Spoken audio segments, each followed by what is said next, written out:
moi je voulais juste dire un truc très court, en fait, pour se motiver un peu à tenir dans la durée. Moi j'ai fait mes enfants assez tard, mais j'ai des amis qui ont eu leurs enfants jeunes, donc j'ai vu leurs enfants grandir, et je me suis rendu compte qu'en grandissant, c'est marrant, parce qu'en fait les enfants deviennent critiques, se mettent à parler, à émettre des avis, et même à devenir des adultes. Et donc moi, ayant eu des enfants un peu plus tard que beaucoup de mes amis, j'élève mes enfants en pensant à une seule chose. C'est une phrase que j'ai entendue une fois, je voulais juste vous la dire pour qu'on se motive bien, c'est « Vos enfants, au début, ils vous aiment, ensuite, ils vous jugent, et à la fin, peut-être qu'ils vous pardonneront. » Voilà. Merci beaucoup, Nicolas.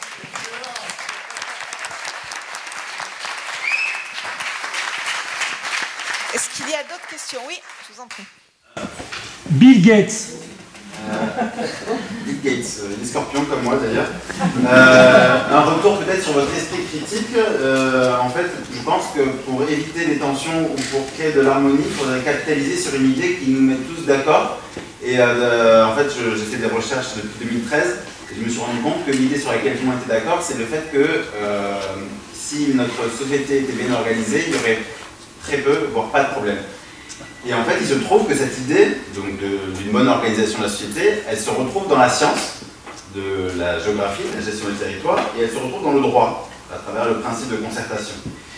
Et donc, l'esprit critique auquel je fais référence dans cet appel, dans ce partage de pensée, c'est que pour bien s'organiser, donc le droit et la science prévoient que sur chaque thématique, et sur chaque territoire, les acteurs qui s'intéressent à certaines questions puissent déterminer les problèmes, les solutions, que ça génère des groupes de travail qui bossent sur des projets qui soient soumis à l'approbation et à l'évaluation des citoyens concernés. Et avec cet outil de concertation, cet outil humain que en nous, scientifique et juridique, très rapidement, on peut non seulement appréhender intelligemment les problèmes de manière conjoncturelle ou symptomatique, mais également de les appréhender de manière structurelle, ce qui permet évidemment d'éviter toutes les formes de tension X, Y. Merci beaucoup.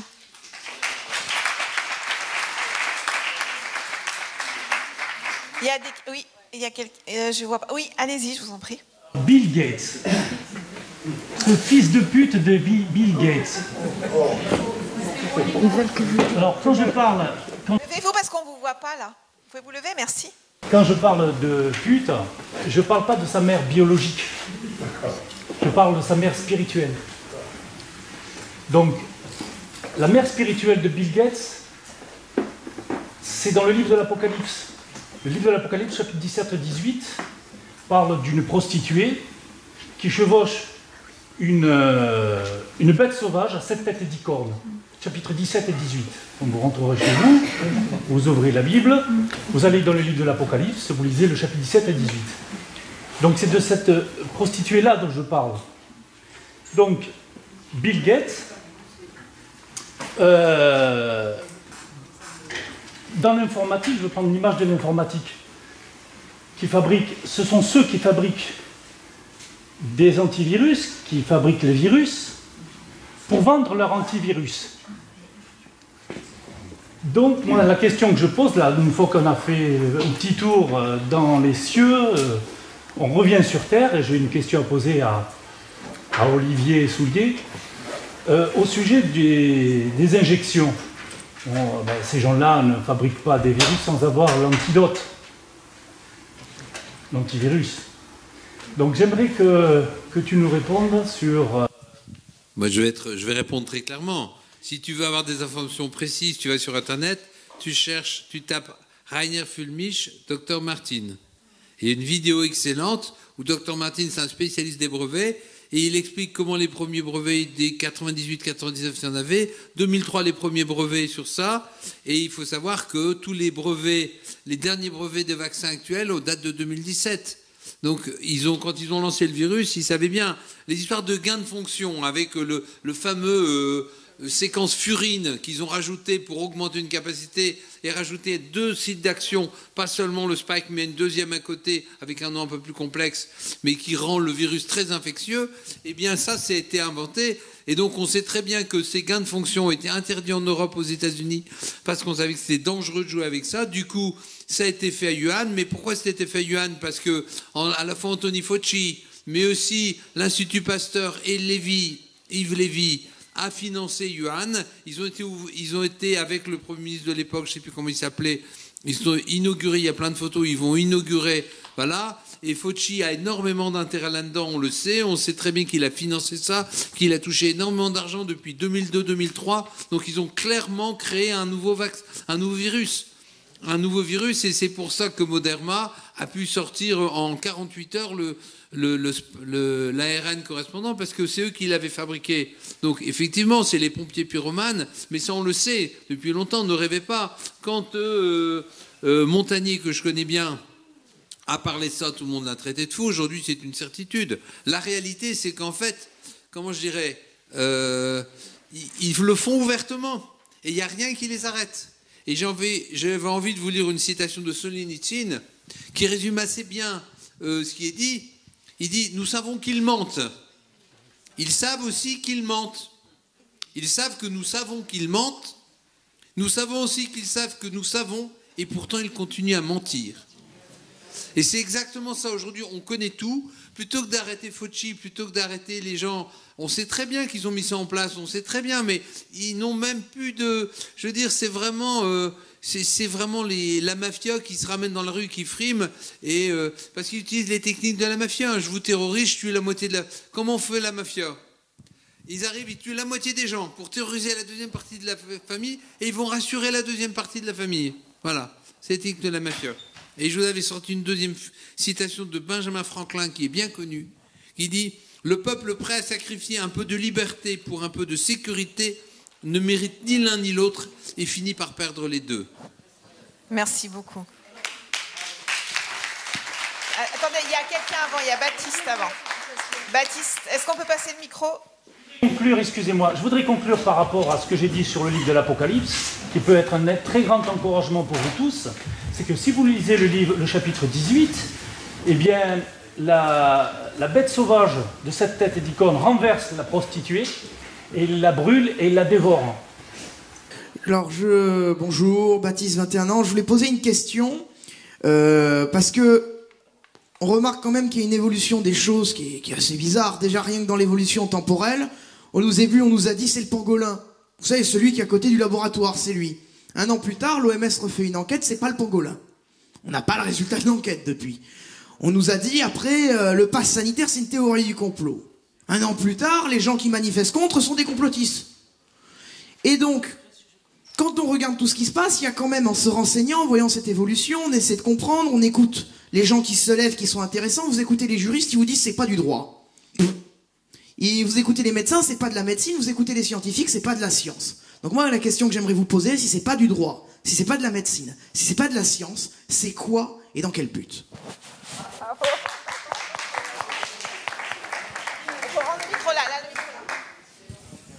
C'est comme Canada Dry. L'argent.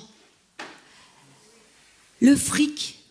Aristote le disait déjà, la crématistique, il a théorisé ça. Il a dit qu'une société qui était basée sur le fait de faire de l'argent pour l'argent, par l'argent, et qui était uniquement focalisée sur l'argent, courait à sa perte et nécessairement chuter, se nier.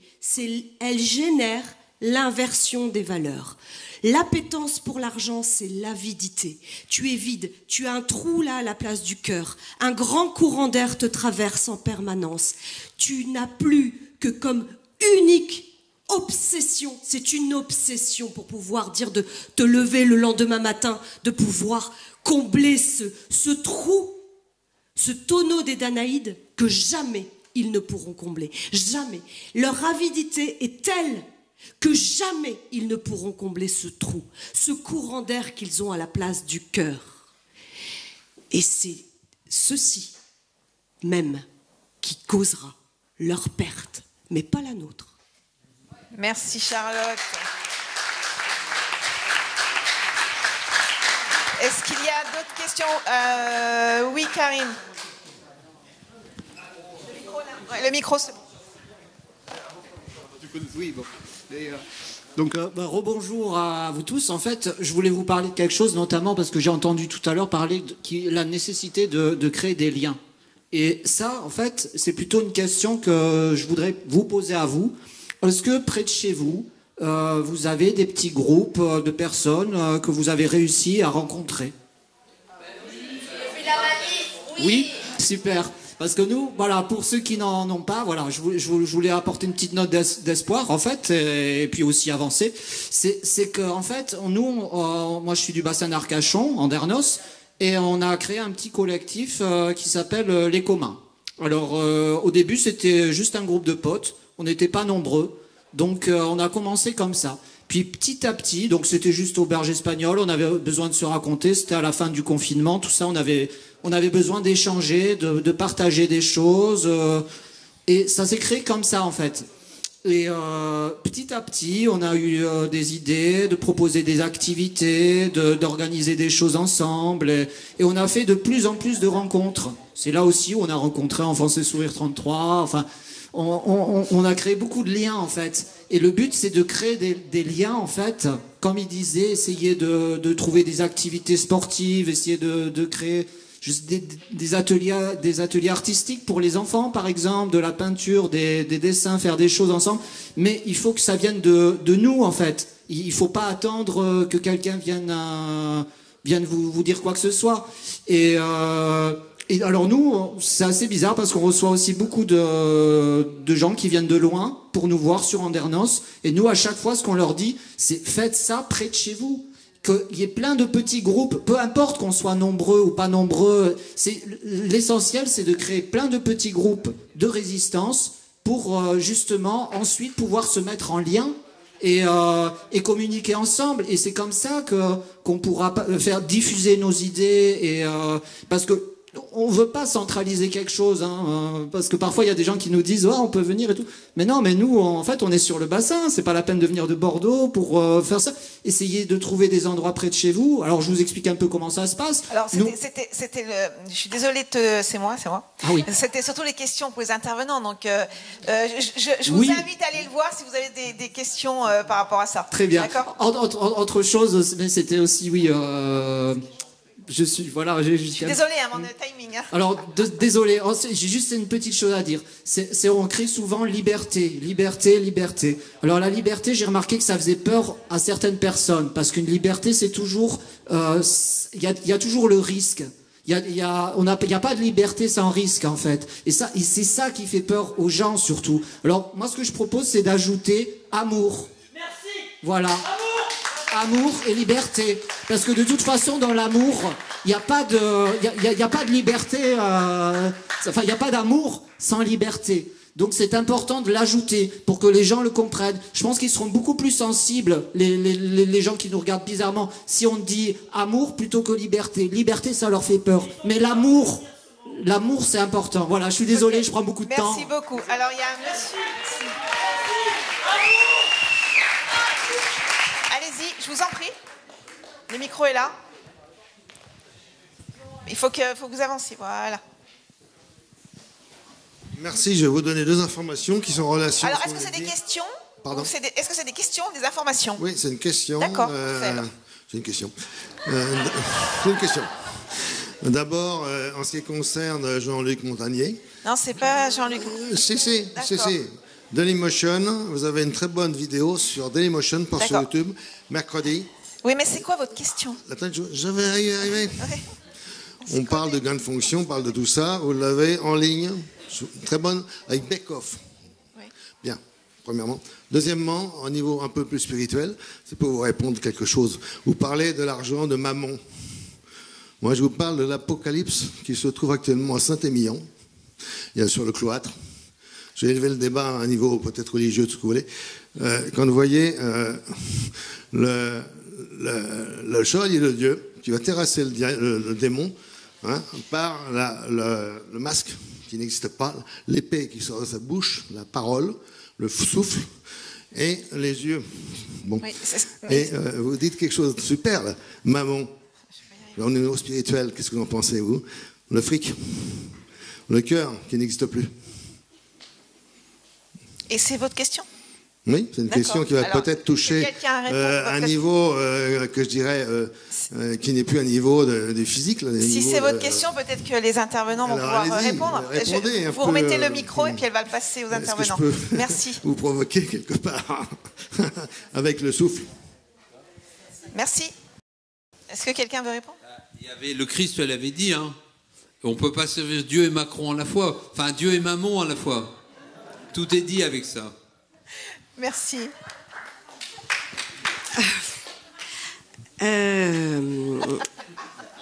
Alors, comment dire, le mot âme vient du grec psyché. Et psyché, ça a donné psychologie, psychologue, enfin voilà, tout ce qui est psy.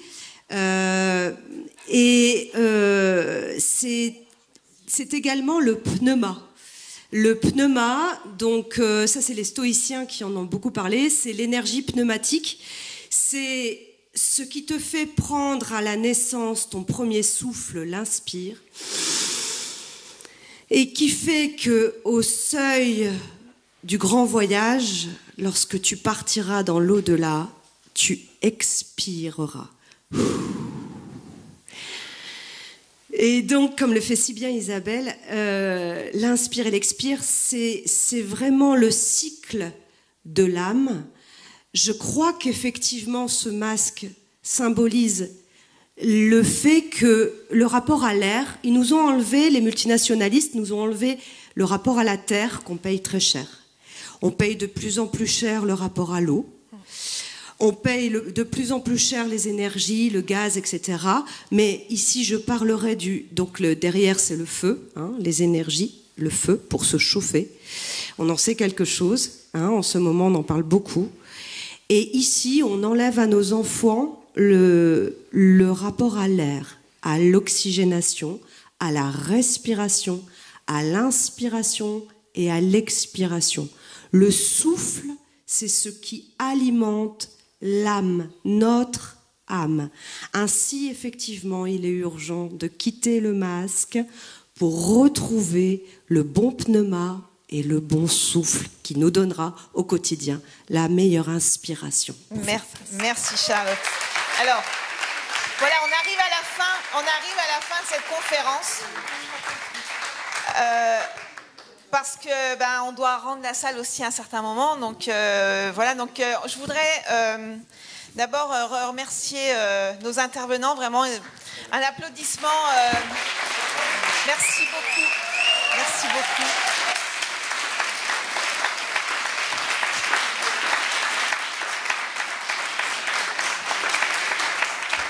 Merci à vous d'être venus, d'être restés jusqu'au bout.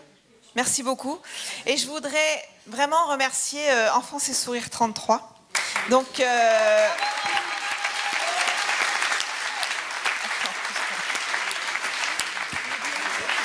parce que, voilà, on n'est pas des professionnels, je l'ai dit tout à l'heure, on n'est pas des professionnels, on n'avait pas beaucoup d'argent, on n'avait pas beaucoup de temps non plus. Quand même, mes camarades de lutte, ils ont travaillé la journée, la nuit. On a mis beaucoup d'énergie, beaucoup de temps. De l'argent aussi. Voilà, donc je voudrais les remercier tous en tant que coprésidente parce que c'est plein d'amour tout ça. Merci beaucoup. Attends. Voilà, et moi je voulais rajouter quelque chose aussi. Donc merci bien sûr à tous les intervenants. Merci vraiment sincèrement d'avoir fait le déplacement et de nous avoir enrichis de vos pensées. Et je tiens à remercier bien sûr Enfance et Sourire, l'équipe, et bien sûr à vous qui êtes venus, parce que s'il y avait eu personne, voilà, ça n'aurait pas eu le même effet. Et je tiens aussi à remercier une personne qui a tendance à toujours mettre les autres en avant et à se faire assez discrète et humble, et qui est à l'origine quand même de cette journée, tant au niveau des intervenants qu'au niveau de l'animation, qu'au niveau de l'organisation. Donc un grand merci à Maïté qui va pas se mettre en avant. Et voilà. Donc aujourd'hui, c'est essentiellement grâce à elle. Elle va pas le dire, mais c'est elle qui a un petit peu tout organisé, et un grand merci. Merci beaucoup. Alors je voudrais, moi, mon combat, je voudrais le dédier à ma fille et à mes petits-enfants. Excusez-moi. Parce qu'ils sont à l'étranger. Ils sont à l'étranger. Et ça fait 1 an et demi que je ne les ai pas vus à cause de décisions politiques. Donc voilà mon combat. Ouais.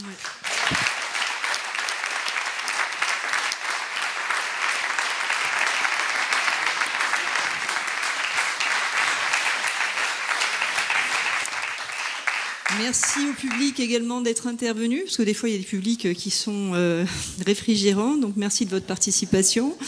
Merci bien sûr à chacun d'avoir répondu et d'avoir tenu bon jusqu'au jour J, parce qu'on est toujours un peu dans l'expectative, merci, l'expectoration, ah non, ça c'est autre chose. C'est l'ambiance Covid, pardon. Donc, de s'assurer que tout le monde vienne partager votre savoir, votre regard sur la vie, ce qui nous a enrichis, comme a dit Magali. Merci à tous de ce moment où on s'est retrouvés ensemble, sans masque, sans gestes barrières, sans gel, sans peur, mais avec tellement mieux, de la joie, de la bonne humeur, de la chaleur humaine, de l'amour, comme on l'a dit, en liberté. Et on sait tous qu'il n'y aura pas de cluster issu de cette belle rencontre. Voilà, qu'on peut s'embrasser au sens, s'embrasser, voilà, dans tous les sens du terme. Donc, merci pour toutes ces idées qui viennent à la fois du monde enseignant, du monde juridique, du monde de la santé, qui sont des idées à laisser infuser chez chacun, à réfléchir, à repartager, à rediscuter. Et puis réfléchir à la question fondamentale aussi du réinvestissement dans le politique avec un grand P, hein, évidemment, le vrai politique, le politique de police, la ville, police, pas CE, police IS, hein, on est d'accord. Voilà, je voulais juste rappeler que la conférence a été filmée, qu'il y aura un montage de fait et qu'on va voir comment on valorise tout ça et qu'on met ça en ligne très bientôt quand l'équipe ne sera pas totalement morte de fatigue et qu'on pourra encore en tirer quelque chose. Enfin voilà, on vous mettra ça en ligne sur le site internet, vous serez au courant de la suite. Le mot de la fin pour le docteur Soulier. Je ne sais pas si j'ai donné le mot de la fin, mais embrassez-vous tous. On a eu un intervenant au Conseil scientifique indépendant il y a, je ne sais plus, quelques conseils avant, qui nous disait qu'en fait, dans les populations, quand les populations étaient très denses, eh bien, il y avait une meilleure immunité qui se passait. Et l'immunité de base qui se fait en permanence par le fait de ne pas se protéger. En fait, si vous vous protégez, c'est ce qu'on appelle l'hypothèse hygiénique, vous serez toujours très malade. On sait que quand vous vous lavez trop les mains, vous allez tomber malade. Et on sait que quand la tutu tombe par terre et que la maman la remet dans le sac, elle en met une nouvelle stérile, le gosse est malade plus souvent que si elle la prend, qu'elle la frotte sur son pantalon, qu'elle la suce et qu'elle le fout dans le bec. Et là, c'est la bonne technique. Et que les enfants qui dorment sur des peaux de bêtes sont moins malades et ont moins d'allergies que les enfants qui dorment sur des beaux draps bien propres et bien javelisés. Donc, je pense que moi, je suis jamais malade parce que j'embrasse des gens malades toute la journée. Du coup, je suis jamais malade. Et je n'arrive pas à l'avoir, moi. Je suis maudit du Covid. Et donc, n'ayez pas peur. Moi, le mot de la fin, c'est n'ayez pas peur. Aimez-vous, n'ayez pas peur.